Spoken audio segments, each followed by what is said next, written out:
Hi everyone, welcome back to my YouTube channel र आजको यो भिडियोमा चाहिँ हजुरले टाइटल हेरेर बुझ्सक्नु भएको छ होला। आज चाहिँ हामी स्लिभ राख्न सिक्न गइरहेको छौं। अब चाहिँ हामी भिडियोलाई स्टार्ट गरौँ।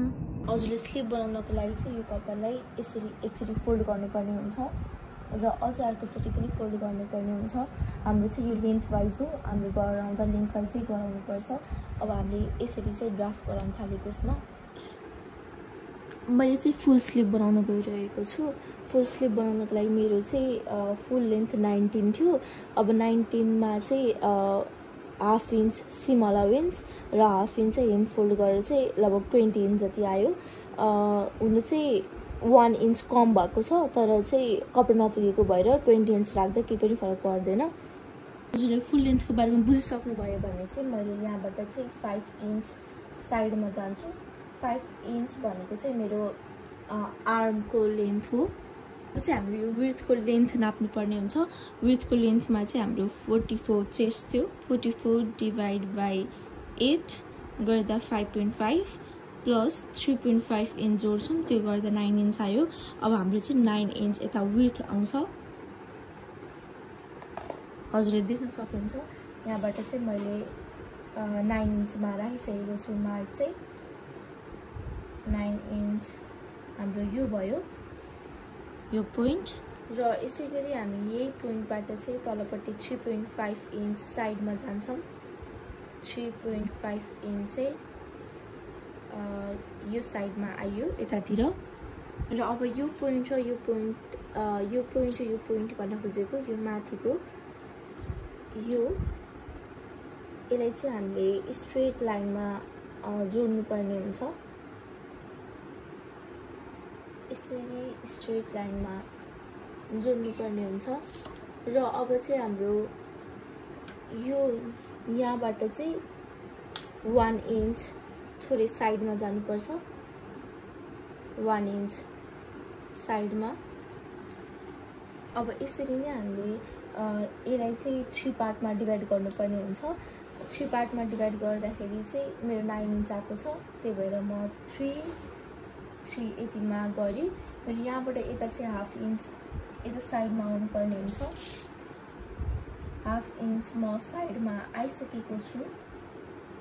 र यसैगरी हामी यो पोइन्टबाट चाहिँ हाफ इंच भित्र आउनुपर्ने हुन्छ। अब चाहिँ हामी यसै गरी नै यसको मेजरमेन्टलाई चाहिँ यहाँबाट यसरी मिलाउँदै गइन्छ भने यो पोइन्टबाटै यो पोइन्टलाई चाहिँ अब हामी यो हाफ इंच आएको छ।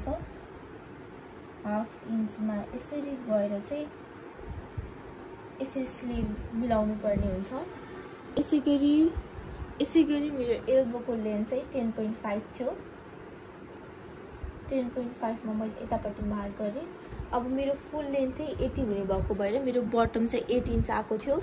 8 इंच भएपछि 4 भयो। यहाँ 4 इंचमा म यसरी मार्क गर्छु। 4 इंचमा हजुर देख्न सक्नुहुन्छ मैले 4 इंचमा मार्क गरिसकेको छु।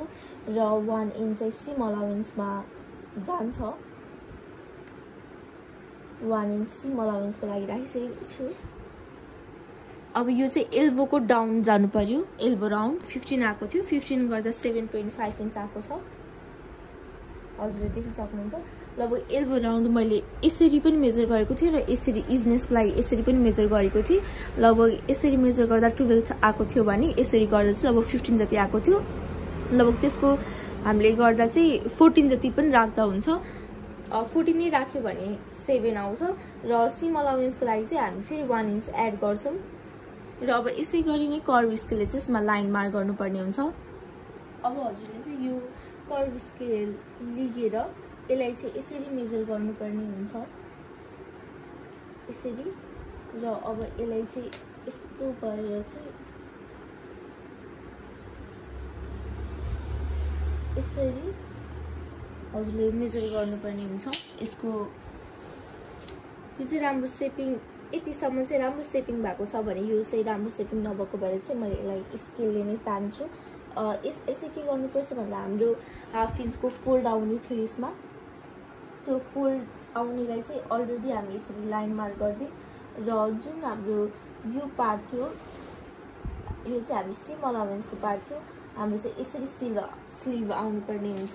मैले यो पोइन्ट र यो पोइन्टलाई चाहिँ यसरी नै मार्क गरेँ अथवा यदि हजुरले चाहिँ त्यसरी राम्रो लाग्दैन भने यसरी नै डाइरेक्ट गर्नुभयो भने अझै राम्रोसँग मेजर हुन जान्छ।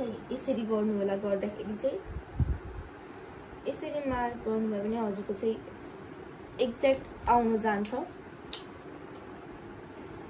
अब यो मार्क गरिसकेकोलाई चाहिँ अब हामी काट्नुपर्ने हुन्छ।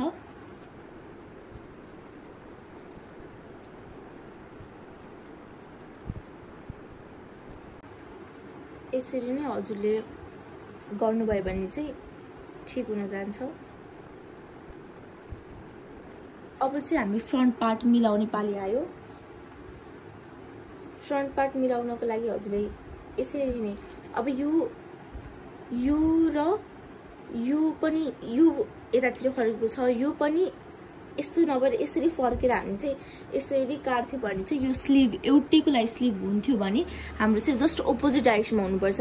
यो पनि अगाडि छ, यो पनि अगाडि छ, यो भयो भने चाहिँ हाम्रो यो स्लिभ बिग्रिँदैन। इफ हजुरहरूको यो स्लिभको डाइरेक्सन र यो स्लिभको डाइरेक्सन चाहिँ सँगै एउटै ठाउँ जस्तो भएको भए चाहिँ यो बिग्रिने चान्स हुन्थ्यो। जस्तो भन्नाले एउटै फ्लोमा सो यो यसरी छ, यो पनि यसरी नै भएको भए चाहिँ हाम्रो स्लिभ एउटैको लागि हुन्थ्यो र यदि चाहिँ त्यो स्लिभ हामी अपोजिट यसरी यतातिर छ, यो यसरी छ भने चाहिँ केही पनि बिग्रिने चान्स चाहिँ हुँदैन।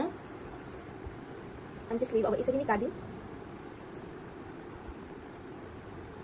हजुर देख्न सक्नुहुन्छ यो चाहिँ हाम्रो अगाडिको पार्ट हो, यो चाहिँ अगाडिको पार्ट हो, यो पछाडिको पार्ट भयो। अब यसको मिड लिने हजुरले देख्न सक्नुहुन्छ। यहाँबाट हजुरले यसरी नै यतापट्टि गएर माथितिर गएर यो मेन पार्टमा चाहिँ यसरी नच गरिसकेपछि यो चाहिँ अब मिड पार्ट हो भन्ने कुरा बुझिन्छ। अब यसरी नै हजुरले चाहिँ मार्क गर्न सक्नुहुन्छ है त। हाम्रो स्लिभ अब रेडी भइसकेको छ। अब स्लिभ चाहिँ कसरी ब्लाउजमा राख्ने हजुर देख्न सक्नुहुन्छ। यो हाम्रो स्लिभ भयो।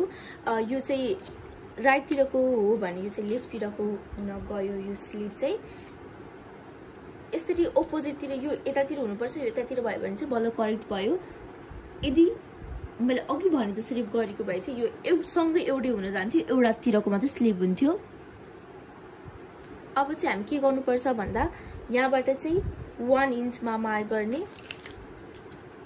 यहाँबाट 1 इन्चमा सर्टले यसरी मार्क गर्नुहोस्। यो 1 इन्चमा चाहिँ सर हजुरले सिलाएर सर हजुरले यहाँसम्म सिलाउनु पर्ने हुन्छ। यहाँबाट हामी 3 इन्च लिभ लिन्छौँ प्रेस बटन लाउनको लागि।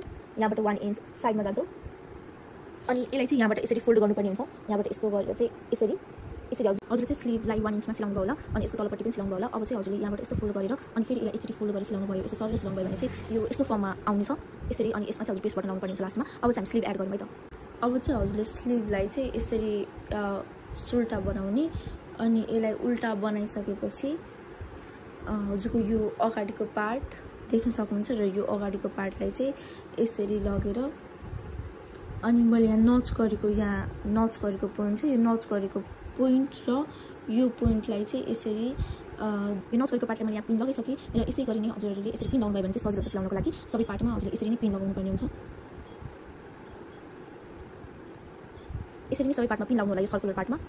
हजुर त्यसरी नै सिलाइसकेपछि चाहिँ हजुरको स्लिभ रेडी हुन्छ। आजको लागि म मेरो भिडियो यहीँ इन गर्छु। यदि हजुरलाई मेरो भिडियो राम्रो लाग्यो भने लाइक शेयर सब्सक्राइब गरिदिनु होला। Bye bye, see in the next video. यदि हजुरलाई चाहिँ यस्तै अरू पनि सिक्न मन छ भने चाहिँ कमेन्ट गरिदिनु होला।